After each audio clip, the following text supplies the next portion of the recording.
Hello, जय भीम, जय मूल निवासी सभी को मेरा आज के इस कार्यक्रम के मंचासीन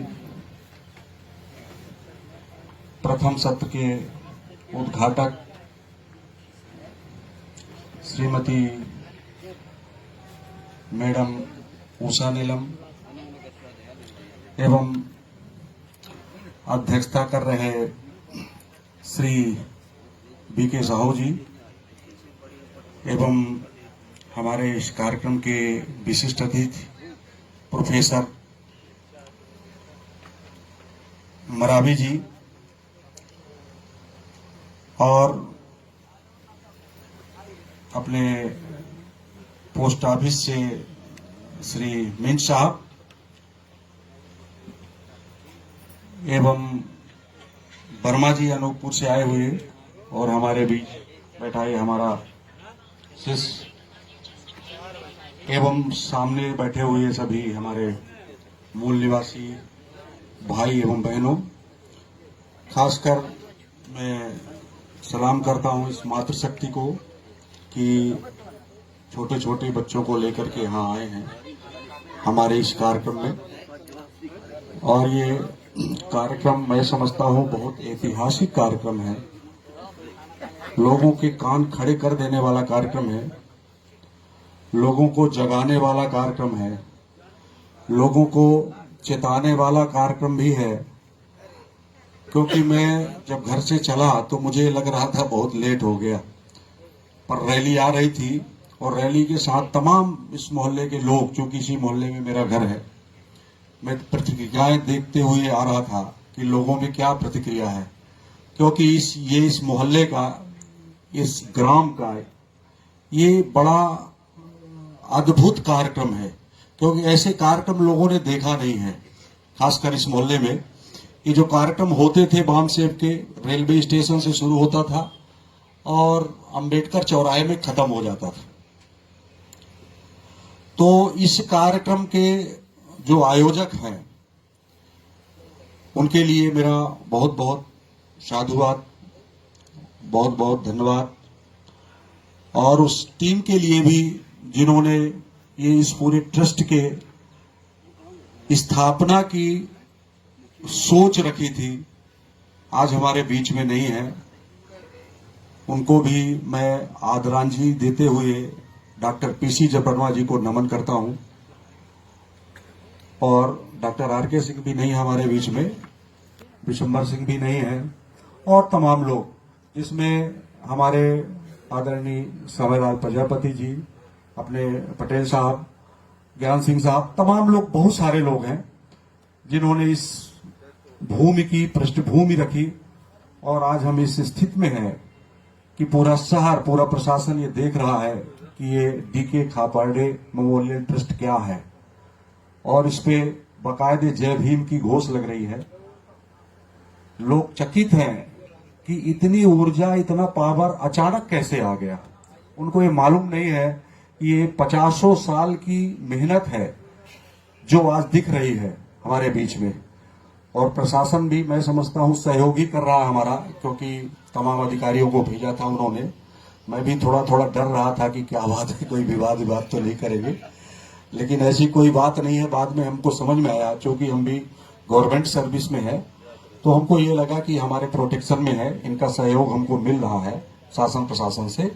रही बात अब आगे की, चूंकि टाइम भी बहुत कम है, हमारा ये क्लस्टर वाला कार्यक्रम जो है DS4 डोर टू डोर काफी दिनों से चल रहा है। चूंकि मैं आंतरिक रूप से बामसेव से बहुत पहले 25 साल से जुड़ा हुआ हूं, एकमात्र ऐसा संगठन है जिसने हमको प्रेरित किया है। चूंकि हमारे अंदर ये बीज तो था कि ये भेदभाव क्यों, मानव मानव में भेदभाव क्यों, स्त्री पुरुष में भेदभाव क्यों, प्रजातंत्र जब है, संविधान जब है, तो दूसरी किताबें ज्यादा क्यों चल रही इस देश में। चलना तो केवल अपनी संविधान ही चलना चाहिए। तो बामसेव भी एक संगठन है जिसने हमको एक दिशा दिया, मार्गदर्शन दिया, आधार दिया, लिंक किया, कनेक्ट किया कि हम कौन है।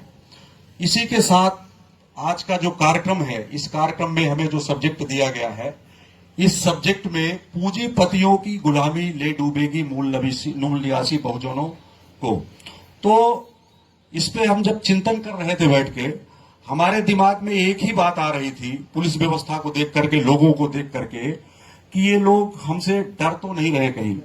तो डरने की जरूरत इसलिए नहीं है, कबीरदास जी ने बहुत बढ़िया एक पंक्ति कही है कि कबीरा खड़ा बाजार में,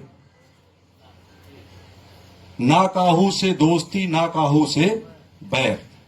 तो हमारी किसी से बैर नहीं है, हमारी किसी से दोस्ती भी नहीं है। हम यदि एक्सरसाइज कर रहे हैं, इसका मतलब ये नहीं है कि हम आपके ऊपर आक्रमण करने वाले हैं। हम एक्सरसाइज इसलिए कर रहे हैं क्योंकि हमको अपने शरीर को स्वस्थ रखना है। तो हम आज ये कार्यक्रम यदि कर रहे हैं, बुद्धिजीवियों को बुला रहे हैं, विचार मंचन कर रहे हैं, तो इसका मतलब ये है कि हमारे बीच, हमारे समाज में जो भ्रांतियां हैं, कमजोरियां हैं, जो विषमताएं हैं, उसको दूर करने का हम एक मंत्रणा कर रहे हैं। हम आपके ऊपर कोई आक्रमण करने वाले नहीं है, ना आपको कहने वाले हैं कि आप बाहर चले जाओ, बाहर भाग जाओ, अंदर बैठ जाओ, कहीं रहो कि ना रहो, जिस ढंग से आप लोगों ने किया है। तो ये जो पूंजीपतियों की गुलामी ले डूबेगी, इसमें बाबा साहब अम्बेडकर ने संविधान रचना के समय ही कहा था कि बनिया देश का मुखिया नहीं बन सकता, प्रधानमंत्री नहीं बन सकता, शासक नहीं बन सकता। क्यों कहा था उन्होंने? क्योंकि यदि वो व्यापारी बैठ जाएगा शासन व्यवस्था में, तो पूरे देश को दुकान बना देगा वो। और उसको दुकान बनाने के बाद वो, जब हम किसी दुकान में जाते हैं, तो दुकानदार जैसी उसकी इच्छा होती है, उसी कपड़ा को मेरे को 25 रुपये मीटर देगा, दूसरा कोई जाएगा तो उसको 30 रुपया दे देगा, उसको 40 रुपया दे देगा, किसी को 10 रुपया भी दे देगा।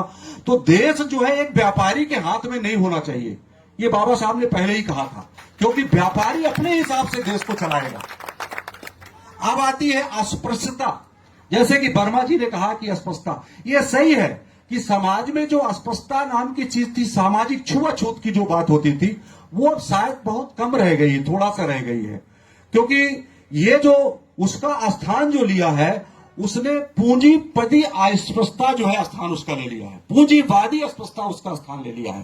कैसे पूंजीवादी अस्पृश्यता? जैसे अभी मैं देख रहा हूं कि खाना लगा हुआ है, बफर सिस्टम है, सभी लोग खाएंगे, क्योंकि हमारे बीच में तथाकथित जातियां, वैसे तो मैं जाति मानता नहीं हूं, जाति मानव ये जाति एक होती है, जिसमें दो उपजातियां होती है, एक मेल और फीमेल। एक गाय की जात होती है, एक भैंस की जात होती है, एक आम की जाति होती है, एक अमरूद की जाति। मैं ऐसी जातियां मानता हूं, मानव की कोई जाति नहीं होती है। लेकिन तथाकथित जातियां जो लोगों ने बनाया शासन व्यवस्था के लिए, वो जातियां अब चलती नहीं है समाज में। समाज में पूंजीपतियों की जाति चलती है, पूंजीवादी व्यवस्था के आधार पर जात चलती है। अब तो सारे लोग खा रहे हैं, सारे लोग बैठ रहे हैं, सारे लोग शिक्षक बन रहे हैं, सारे लोग पुलिस वाले बन रहे हैं, सारे लोग जो है तो पुरोहित बन रहे हैं, सब लोग काम कर रहे हैं। लेकिन अब कैसी अस्पष्टता आ गई है समाज में, वो ये देखते हैं ये कौन सी गाड़ी से आया है, बोले यार इसकी गाड़ी तो 15 लाख वाली है, ये तो मेरे से बड़ा है। तो हमारे बीच में जो पूंजीपति अस्पष्टता का काम करते हैं या दूसरे समाज में, तो हमारे समाज में यदि कोई 20 लाख की गाड़ी से आया है, तो जो पहले से धन्ना सेठ है, बोले यार इसके पास तो पैसा आ गया, बोले क्या करो, बोले यार इससे तो दोस्ती करो। वो ये नहीं देखता किस जाति का है, वो ये देखता है किसके पास पैसा है, पूंजीपति है, ये अच्छा खाता पीता है, उससे दोस्ती कर लेगा। आपके घर आने लग जाएंगे, आपके यहां आरडी खोल देंगे, आपको अस्पताल ले जाएंगे, बीमार हो गए तो आप डॉक्टर के पास ले जाएंगे, अपने अच्छे डॉक्टर दोस्त को दिखा देंगे। तो आज की व्यवस्था जो है पूंजीवादी अस्पृश्यता है। और सबसे बड़ी बात यह है, ये पूंजीवादी अस्पृश्यता जो है हमारे समाज को खा रही है। कैसे खा रही है? मैं चूंकि शिक्षक हूं, तो मैं शिक्षा व्यवस्था के अंतर्गत थोड़ा सा इसको चर्चा करूंगा। क्योंकि आज पूंजीवादी व्यवस्था, कुछ समय पहले 15 साल या 20 साल पहले जो हमारी सरकार जो है पूंजीवादी व्यवस्था के अंतर्गत प्राइवेट सेक्टर को देना चाहती थी स्कूल व्यवस्था को। चूंकि पूंजीवादी ये देखता था कि स्कूलों में तो यार कुछ पैसा ऐसा का अर्निंग नहीं है, क्यों ले ले, इसको ढोना पड़ेगा, लोगों को सैलरी देना पड़ेगा। इसी प्रकार अस्पतालों का हाल था कि यार अस्पताल को हम ले लेंगे तो वहां सेवा करना पड़ेगा। चूंकि सेवा करना, शिक्षा देना, स्वास्थ्य की इस व्यवस्था, ये सरकारों का काम होता है, ये सरकार के लिए जिम्मेदारी में होती है। तो इन्होंने देखा कि भाई इसको हम कैसे पैसा कमाना शुरू करें, पूंजीपतियों ने, सरकारों ने। तो ये पता चला कि यार अभी तो इसमें कुछ इनपुट मिलेगा नहीं, कुछ आएगा नहीं, पर चूंकि पुराने समय में जो अस्पतालें बनी थी शहरों के गांव के बाहर बनी हुई थी, उसमें कोई वो व्यवसायिक कार्यक्रम आयोजित कर नहीं सकते थे। इसी प्रकार स्कूलों का हालचाल था, वो कोई उसमें व्यवसायिक कार्यक्रम स्थापित नहीं कर सकते थे। लेकिन कालांतर में 10-50 साल निकल जाने के बाद आज वही जमीन, वही बिल्डिंग करोड़ों अरबों रुपए की है, और उस करोड़ों और अरबों रुपए के प्रॉपर्टी पे नजर पूंजीपतियों और सरकारों का है। और ये दोनों मिलकर के प्रोग्राम चला रहे हैं। वो प्रोग्राम है PP model, private public model. जैसे हमारा एक यूनिवर्सिटी बना हुआ है, ये पीपी मॉडल में है। मतलब पैसा इस पे प्राइवेट सेक्टर लगा रहा, प्राइवेट सेक्टर मतलब पूंजीपति लगा रहा, क्योंकि हमारे बीच का आदमी जो भी बैठा हुआ है ये प्राइवेट आदमी तो है, ठीक है ना, पब्लिक आदमी है, पब्लिक सेक्टर है, लेकिन ये पूंजीपति नहीं है, इसलिए पैसा नहीं लगा सकता, क्योंकि अपना जीविकोपार्जन ही कर रहा है, इसको बड़ा मुश्किल हो रहा है।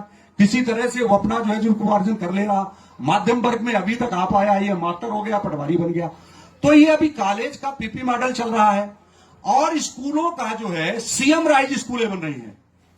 प्रत्येक 15 किलोमीटर में सीएम राइज स्कूल सरकार बनवा रही है। प्रिंसिपल के ऊपर एक मैनेजर होगा जो प्राइवेट आदमी होगा, और वो पैसा जो अभी लगा रहा है इंफ्रास्ट्रक्चर डेवलपमेंट में, वो जो है डेवलपमेंट में लगा रहा है, वो प्राइवेट आदमी है, पूंजीपति आदमी है।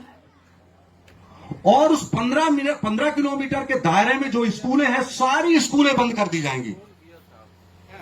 आप बताइए, वो समाज जो अपने घर के बगल की स्कूल में, जो कि मुश्किल से 10 कदम नहीं है, उस स्कूल में जब वो नहीं जा पाता अपने किन्हीं कारणों से, तो आप बताइए 15 किलोमीटर के दायरे में वो स्कूल जा पाएगा क्या?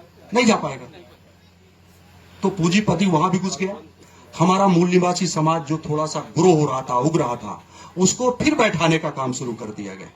ये स्कूलें जो सीएम राइज स्कूलें बन रही हैं, ये सीएम राइज स्कूलें पूरे जिले के, यानी प्रत्येक जिले की उन स्कूलों को कन्वर्ट किया जा रहा जो पहले से स्थापित स्कूल है, जैसे एक्सीलेंस स्कूल है, इनको ये सीएम राइज में कन्वर्ट कर रहे हैं। तो ब्लॉक लेवल पे भी जो एक्सीलेंस स्कूलें थी, अच्छा काम कर रही थी, अच्छे बच्चे तैयार कर रही थी, चाहे वो किसी वर्ग समाज का हो, तो उनको ये सीएम राइज में कन्वर्ट करने का काम कर रहा। और आप यदि इंडिया फ्रेम पे जाएंगे, राष्ट्रीय लेवल पे यदि आप जाएंगे स्कूलों के मामले में, तो अभी वर्तमान में लेटेस्ट आपको क्रियाकलाप उत्तर प्रदेश सरकार का दिख जाएगा। उत्तर प्रदेश सरकार ने अभी 27,000 स्कूलों को एक बार की बंद कर दिया। अब आप बताइए, ये 27,000 स्कूलें क्यों बंद कर दिया उन्होंने? अपने यारों को, अपने दोस्तों को, पूंजीपतियों को वो माल खुलवाएंगे बड़े बड़े, जहां पे उनका व्यापार होगा, जहां पे धंधा चलेगा, और ये धंधाबाज, ये पूंजीपति जो है सरकारों को चलाएंगे। तो इस प्रकार से मेरा यही कहना है कि आप लोग समाज में, हम लोग समाज में, जहां भी मध्यम वर्ग में जो भी आता है, और मध्यम वर्ग में, कमजोर वर्ग में सर्वाधिक हमारे मूल निवासी भाई आते हैं। आप लोगों में इस बात का जरूर चेतना होना चाहिए, जहां भी रहे, जिस स्थान पे रहे, इन बातों की चर्चा होना चाहिए, समाज में गैदरिंग होना चाहिए, समाज में परिचर्चा का एक विषय होना चाहिए। और ये हमारा जो बामसेप संगठन है, ये एक्चुअल में जो है, बामसेप का मतलब ही है bird ST, SC, OBC and minorities के जो कर्मचारी अधिकारी है, उनके एम्प्लॉयज, उनका संगठन है। और इसको गवर्नमेंट ऑफ इंडिया, गवर्नमेंट भी ये मानती है कि एक प्रेशर ग्रुप है। ये सीबीएसई के कोर्स 7वीं और 10वीं में सोशल साइंस के किताब में लिखा हुआ है कि इस देश में जो समाज के उत्थान के लिए, समाज को उठाने के लिए टीएडीए की लड़ाई से इतर समाज के लिए लड़ाई लड़ता है, वो है बामसेप। और ये बामसेप जो है का काम ही यही है, समाज में जागृत लाना, सरकार पे दबाव डालना, पूंजीपति व्यवस्था को रिजेक्ट करना, और जो यहाँ के सामंतवादी और दूसरी व्यवस्थाएं जो हमारे देश में स्थापित थी, उनके प्रति प्रहार करना, चोट पहुंचाना, उनको नुकसान करना, अपने समाजवाद को आगे बढ़ाना, अपने पूंजीवाद को रिजेक्ट करना, यही सारा काम हमारे देश में चल रहा है। और मैं सभी उन बामसेप के, कहना चाहिए, शेर कार्यकर्ताओं को, सिपाहियों को बहुत साधुवाद देता हूं, दाद देता हूं कि ये जो एक व्यवस्था चल रही थी, बह रही थी नदी, उसके विपरीत में जो कार्य करने का काम कर रहे हैं, अपने लोगों को जागृत काम करने का काम कर रहे हैं, उनके लिए मैं बहुत बहुत फिर से धन्यवाद देता हूं, साधुवाद देता हूं। और जब कभी भी हमारे जिस प्रकार से भी मदद की जरूरत पड़ेगी जरूर हम लोग रहेंगे। आप लोग भी रहिए। जय भीम, जय भारत।